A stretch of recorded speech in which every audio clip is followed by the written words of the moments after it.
नमस्कार, जय हिंद, जोहार, जय छत्तीसगढ़। मैं विनय पांडे और आपने देखना शुरू कर दिया है मुनादी चौपाल। छत्तीसगढ़ में राहुल गांधी जी की न्याय यात्रा आनी है। इसके लिए यहाँ कांग्रेस के द्वारा तैयारियां शुरू की गई हैं। आज मीटिंग लिया गया है। यहाँ पे जो न्याय यात्रा के प्रभारी हैं उमेश पटेल जी, वो यहाँ पे हैं। लोगों से उन्होंने बात की, जैसे भी उन्होंने रणनीति बनानी शुरू कर दी है। इनसे बात करते हैं, जानने की कोशिश करते हैं कि क्या रहेगा पूरा न्याय यात्रा में, भारत जोड़ो न्याय यात्रा में। सर, आपका स्वागत है। जी, धन्यवाद।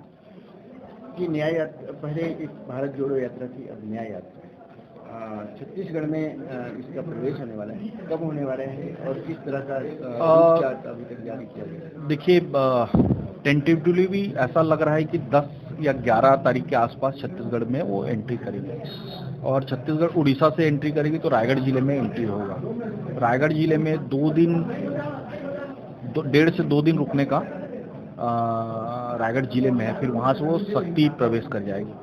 शक्ति से वो फिर आगे बढ़ते हुए अंबिकापुर होते हुए फिर यहाँ से छत्तीसगढ़ से निकलेगी।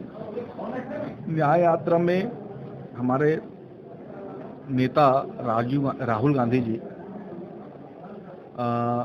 पद यात्रा कर रहे हैं। जो पहला फेज था उसमें वो पद यात्रा किए थे, लेकिन चूंकि अब आचार संहिता बहुत जल्दी लगने वाली है, ऐसा ये है, तो ये हाइब्रिड चल रहा है। कुछ जगहों पे पद यात्रा हो रहा है, कुछ जगहों पे बस से चल रहे हैं।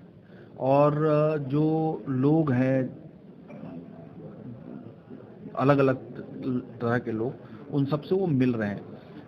जहाँ जैसे खदान है, विस्थापित लोगों का प्रॉब्लम हो रहा है, कहीं किसी कंपनी का गलत वो हो रहा है, उनसे भी मिल रहे हैं। किसी आदिवासी के यहाँ जो अन्याय हुआ है उससे भी मिल रहे हैं। तो इस तरह से अलग अलग लोगों से मिलकर उनका दुख साझा कर रहे हैं और उनको अपने दिमाग में रख रहे हैं।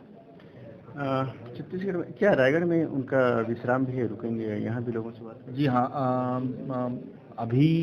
अभी की स्थिति में ऐसा लग रहा है कि उनका एक नाइट हॉल्ट रायगढ़ में होगा। आगे परिस्थिति क्या बनती है उसके हिसाब से कुछ कहा नहीं जा सकता, लेकिन हाँ, अभी के हिसाब से एक दिन नाइट हॉल्ट होगा। छत्तीसगढ़ में जब आपकी सरकार नहीं है, ऐसी स्थिति में मुश्किलों का सामना करना पड़ सकता है, क्योंकि भाजपा की सरकार है। वो चाहेगी कि आपका जो यात्रा है वो फेल हो, असफल हो।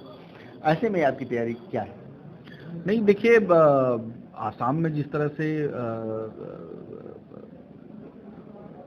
तरह से भारतीय जनता पार्टी ने काम किया है, उससे हम लोग सबको पीड़ा है। हमारे रायगढ़ जिला में तो फिलहाल ये रहा है कि भारतीय जनता पार्टी का कोई नेता आता है तो कांग्रेस वाले उसमें किसी तरह का कोई भागीदारी नहीं करते थे, और कांग्रेस से कोई नेता आते तो भाजपा वाले नहीं करते थे। ये एक चलता आ रहा है। लेकिन आसाम में जिस तरह से हुआ है तो हम लोग बिल्कुल राहुल जी के साथ हैं और खड़े रहेंगे, और जो भी परिस्थिति बनेगी उसके साथ डट कर मुकाबला करेंगे। लाइमलाइट से न्याय यात्रा को अलग करने के लिए भी भाजपा द्वारा रणनीति बनाई जा रही है, ऐसा कहा जा रहा है। वो कुछ दूसरा ही हेडलाइंस बनाने की फिराक में रहेंगे। ऐसी चीज़ों से निपटने के लिए आप क्या करेंगे? देखिए, भारतीय जनता पार्टी विपक्षी पार्टी है, वो अपना काम करेगी। हमारा काम ये है कि हम जो राहुल गांधी जी जिस तरह से यात्रा कर रहे हैं उसको जो प्रचार प्रसार मिलना चाहिए वो मिले, इसका हम प्रयास करेंगे। ये न्याय यात्रा में कितने लोग शामिल हुए हैं? देखिए, कहा तो ऐसा नहीं जा सकता, लेकिन अच्छे संख्या में लोग रहेंगे।